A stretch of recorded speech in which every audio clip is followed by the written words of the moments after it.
Esto es América Noticias bajo la dirección general de Carlos Vasallo. Estos son los titulares que marcan la jornada informativa de hoy.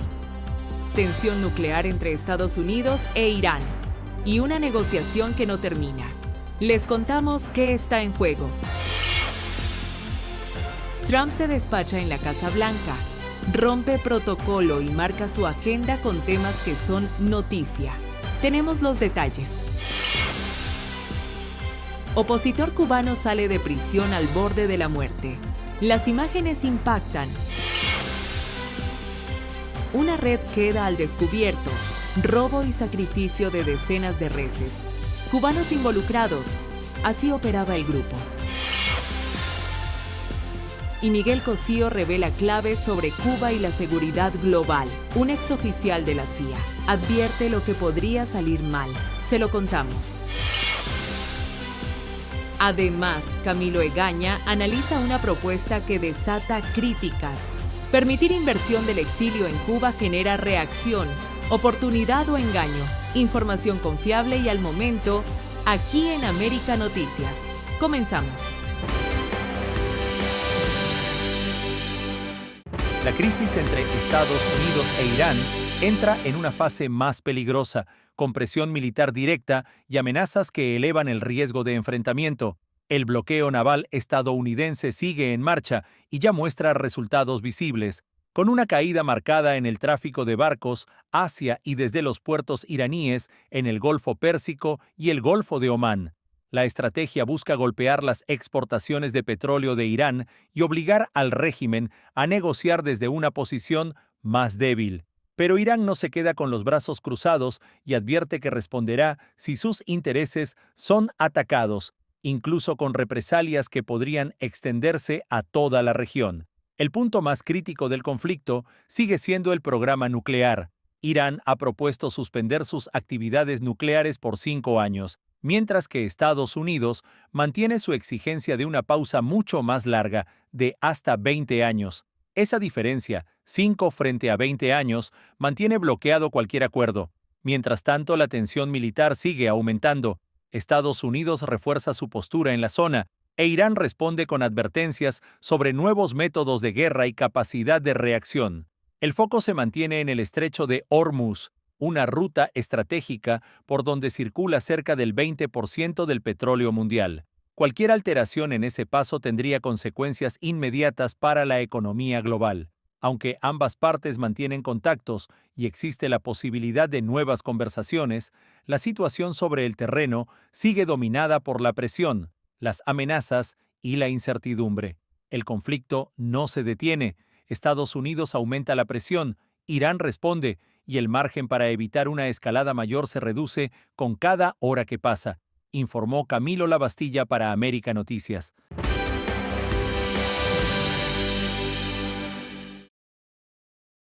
La jornada del lunes en la Casa Blanca tomó un giro inusual cuando, tras un pedido de McDonald's en el despacho oval, Donald Trump ofreció una conferencia donde mezcló la guerra en Irán, críticas al Papa León XIV y una polémica imagen suya como Jesús.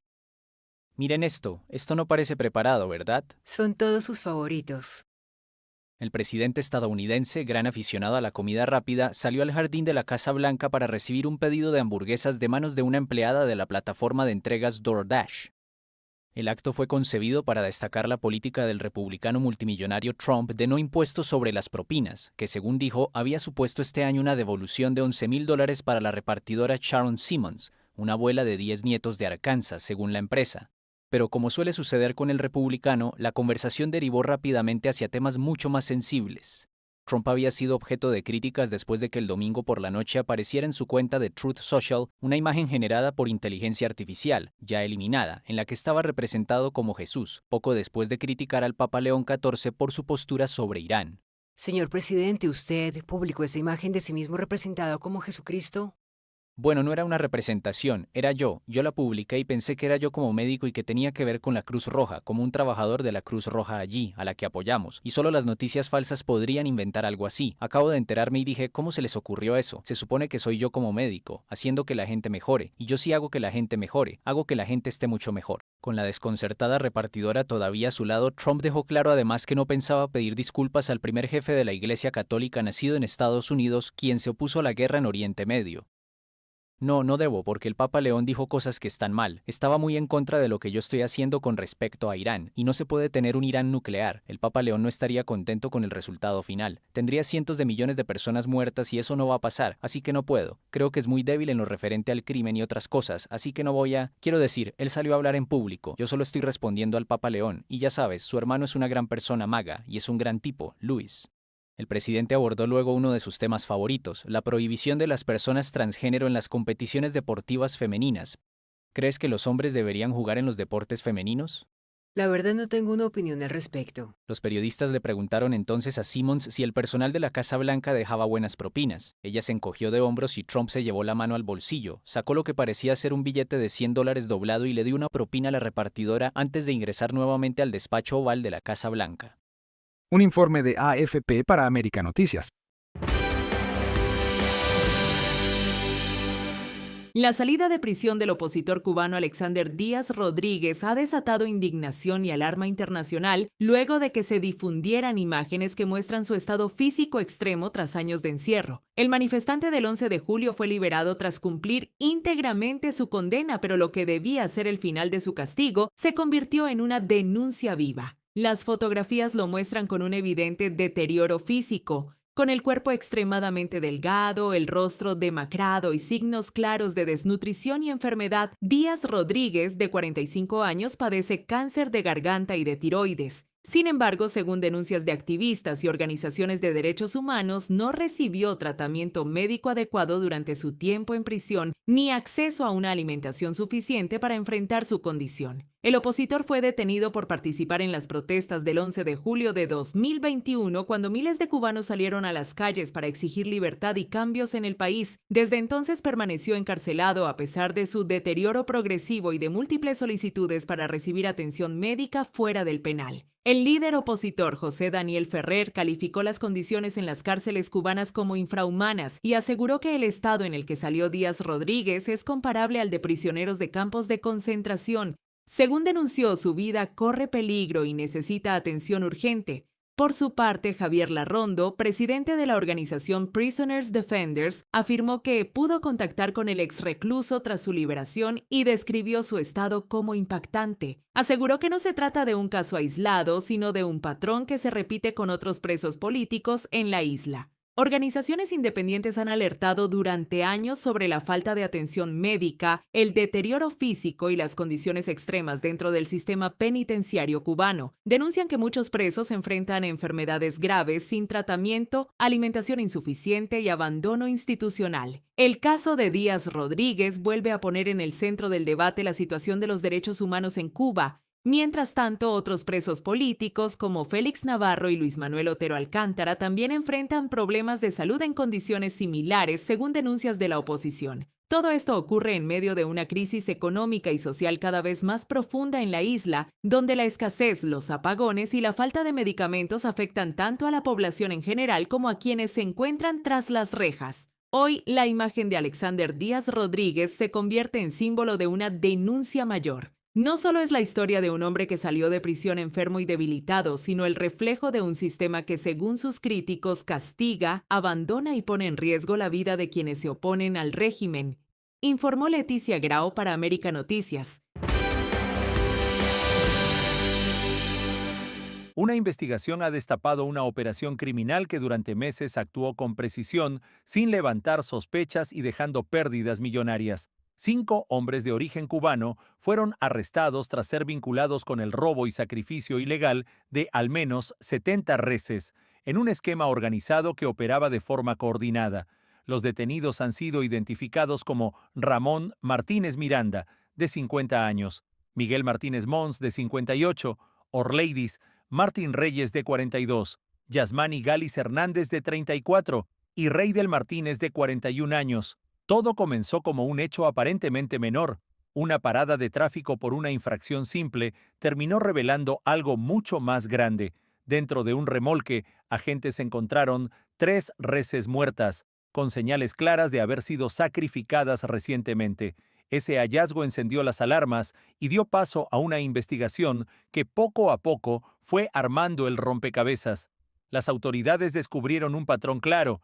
El grupo identificaba ranchos vulnerables, cortaba cercas durante la noche y sustraía el ganado sin ser detectado. Luego, sacrificaban los animales utilizando herramientas especializadas y documentaban parte de la operación en sus teléfonos móviles. Entre las evidencias encontradas hay imágenes, registros digitales, datos de geolocalización y herramientas utilizadas en el procesamiento del ganado. Todo apunta a una red estructurada que operó durante meses con un método preciso. El presunto líder fue identificado como Reidel Martínez, quien inicialmente intentó justificar la procedencia de los animales, pero terminó siendo vinculado directamente con toda la operación. El resto de los implicados fue detenido posteriormente, completando así el desmantelamiento del grupo. Durante todo este tiempo, propietarios de ganado habían notado irregularidades, pero no lograban entender qué estaba ocurriendo. Hoy, con las detenciones, queda claro que se trataba de una operación sistemática. Las pérdidas económicas son significativas y el impacto en el sector ha generado preocupación entre productores. Las autoridades no descartan que existan más implicados y mantienen la investigación abierta, y ahora se conoce el lugar donde operaba esta red. Todo ocurrió en el condado de Williamson, en el estado de Texas, donde los 5 hombres permanecen bajo custodia enfrentando cargos graves. Un caso que deja en evidencia cómo una operación clandestina pudo mantenerse activa durante meses y que ahora abre nuevas interrogantes sobre la seguridad en la zona, informó Camilo Lavastilla para América Noticias. La crisis en Cuba ya no se puede ocultar, y ahora queda en evidencia con cifras que alarman a toda la región. Más de 40.000 cubanos solicitaron asilo en Brasil en 2025. Una cifra récord que marca un aumento explosivo frente al año anterior, y que confirma que el éxodo desde la isla sigue fuera de control. Nunca antes tantos cubanos habían elegido Brasil como destino. De hecho, en apenas un año casi igualaron el total de solicitudes acumuladas en más de una década. El dato es contundente. Cuba ya supera incluso a Venezuela como principal país de origen de solicitantes de asilo en territorio brasileño. Detrás de este fenómeno hay una realidad que se repite una y otra vez. El colapso económico, los apagones constantes, la escasez de alimentos y medicinas, y una represión política que empuja a miles a tomar la decisión de irse. Pero hay otro factor clave: el endurecimiento de las políticas migratorias hacia Estados Unidos. Cerró la ruta tradicional hacia el norte y obligó a los cubanos a buscar nuevas alternativas. Ahí es donde aparece Brasil, un país que no exige visa a los cubanos y que permite solicitar refugio al llegar a su territorio. Sin embargo, el camino no es fácil. Muchos migrantes recorren rutas peligrosas por Sudamérica, cruzando países como Guyana, Surinam o Venezuela, hasta llegar a zonas fronterizas como Roraima y Amazonas. En ese trayecto, se enfrentan a redes de tráfico de personas, accidentes y, en algunos casos, incluso, la muerte. Una vez en Brasil, la realidad tampoco es sencilla. El proceso de asilo puede tardar años, y aunque permite trabajar y acceder a servicios básicos, no garantiza una residencia permanente. De hecho, las cifras revelan otra cara del problema. De miles de solicitudes presentadas, solo unas pocas han sido aprobadas oficialmente. Aún así, los cubanos siguen llegando. Ciudades como Curitiba ya sienten el impacto de esta ola migratoria, donde cada día crece la comunidad cubana y surgen nuevos negocios, empleos y redes de apoyo. Para muchos, la razón es simple. Prefieren empezar de cero, antes que quedarse en una isla donde, según dicen, ya no se puede vivir. El éxodo cubano no se detiene, y cada cifra, cada historia, confirma que la crisis en la isla está empujando a toda una generación a huir, informó Enrique López para América Noticias. La designación del general Vladimir Padrino López como nuevo ministro de Agricultura en Venezuela ha generado una fuerte polémica tanto dentro como fuera del país, al tratarse de una de las figuras más cuestionadas del chavismo. La decisión fue anunciada por Delcy Rodríguez y se produce apenas 26 días después de que el propio Padrino López fuera removido del Ministerio de Defensa, cargo que ocupó durante más de 11 años y desde donde consolidó su poder dentro de la estructura militar del régimen. Vladimir Padrino López es requerido por la justicia de Estados Unidos, que mantiene una recompensa de $15 millones por información que conduzca a su captura. Las autoridades estadounidenses lo acusan de haber participado en una conspiración para facilitar el tráfico de cocaína, utilizando el espacio aéreo venezolano como ruta para operaciones ilícitas vinculadas a organizaciones criminales. Según las investigaciones, este esquema habría incluido el cobro de tarifas elevadas a grupos narcotraficantes a cambio de permitir el tránsito de cargamentos, lo que agrava aún más su perfil ante la comunidad internacional. A pesar de este historial, el régimen venezolano ha decidido reincorporarlo al gabinete en un área especialmente sensible como lo es la agricultura, un sector que lleva años en franco deterioro. La producción nacional de alimentos ha caído de manera sostenida debido a políticas de expropiación, falta de inversión, controles estatales y una prolongada crisis económica que ha dejado al país con una alta dependencia de las importaciones. Esta situación ha impactado directamente en la vida cotidiana de los venezolanos, quienes enfrentan dificultades constantes para acceder a productos básicos. El regreso de Padrino López al gabinete refuerza la percepción de que el régimen apuesta por reciclar a sus principales cuadros de confianza en lugar de abrir espacios a cambios estructurales. En un contexto marcado por la crisis económica, la caída de la producción y el deterioro de las condiciones de vida, la designación de un funcionario con este nivel de controversia genera más dudas que certezas sobre el rumbo que tomará el país en los próximos meses. Para muchos venezolanos, este nombramiento no solo refleja la falta de renovación dentro del poder, sino que también envía un mensaje claro sobre las prioridades del régimen, lo que refuerza la idea de que el problema en Venezuela no es únicamente económico, sino también estructural y político, informó Camilo Lavastilla para América Noticias. Para que estés mejor informado, te dejamos con nuestras noticias en un minuto.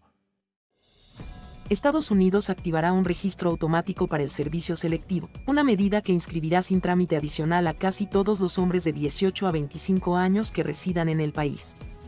La disposición incluye a residentes permanentes, solicitantes de asilo, personas con permiso humanitario e incluso inmigrantes indocumentados, por lo que afecta también a muchos cubanos.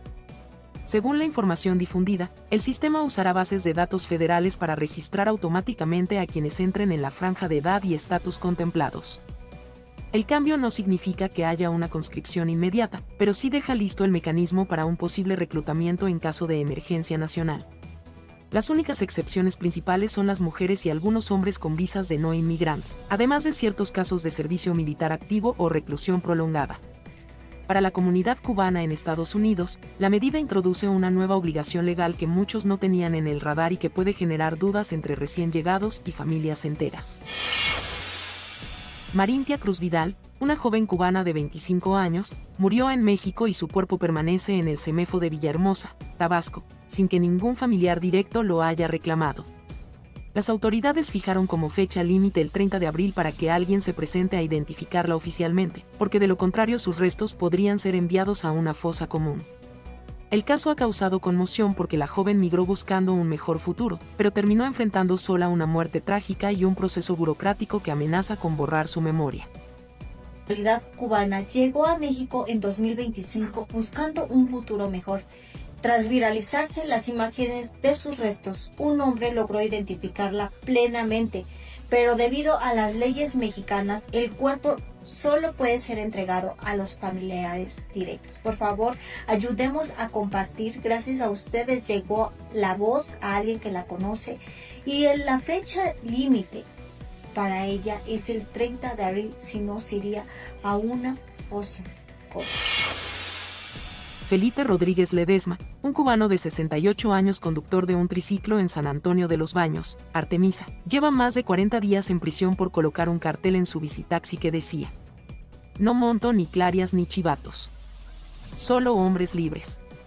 La frase, cargada de lenguaje político cubano, calificaba de forma despectiva a militantes del Partido Comunista, clarias, y a informantes de la seguridad del Estado, chivatos, lo que las autoridades interpretaron como una provocación. Su arresto se produjo el 3 de marzo y, hasta ahora, ningún tribunal ha evaluado formalmente su caso ni emitido una sentencia, lo que mantiene a Rodríguez en una situación de detención preventiva sin juicio público. Díaz-Canel lanza advertencia a Estados Unidos. Díaz-Canel advirtió en una entrevista con Newsweek que Cuba respondería con guerra de guerrillas si Estados Unidos lanza un ataque militar contra la isla. Dijo que su gobierno no quiere una guerra y que sigue abierto al diálogo, pero insistió en que la estrategia defensiva cubana se basa en la guerra de todo el pueblo, con participación masiva de la población. También aseguró que una agresión de ese tipo provocaría pérdidas inmensas e incalculables para ambos países. El mensaje llega en un contexto de nuevas tensiones diplomáticas y revividas amenazas sobre posibles intervenciones militares o acciones de fuerza. Las autoridades en Washington respondieron con escepticismo, calificando las declaraciones de Díaz-Canel como pura retórica. Para muchos analistas, el tono se alinea con una estrategia de mostrar a Cuba como víctima de una supuesta agresión externa, incluso sin que exista una amenaza real. Este tipo de declaraciones refuerza la imagen de un régimen que apela a la defensa de la soberanía para mantener el control interno. Pareja de Dani Ome se tatúa su rostro y desata polémica viral en redes sociales. Una publicación sobre la pareja de Dani Ome tatuándose su rostro se volvió viral en redes y abrió una ola de comentarios entre quienes lo tomaron como una muestra extrema de amor y quienes lo vieron como un gesto exagerado. La imagen llamó la atención de inmediato por el nivel de exposición pública que alcanzó, sobre todo porque el tatuaje convirtió una relación privada en tema de conversación masiva. En redes hubo bromas, elogios y críticas, y como suele pasar con este tipo de contenidos, el debate terminó creciendo más por el impacto visual que por el hecho en sí. El caso volvió a demostrar cómo una sola publicación puede disparar polémica, likes y controversia al mismo tiempo, especialmente cuando involucra figuras que ya tienen seguimiento en el entretenimiento cubano.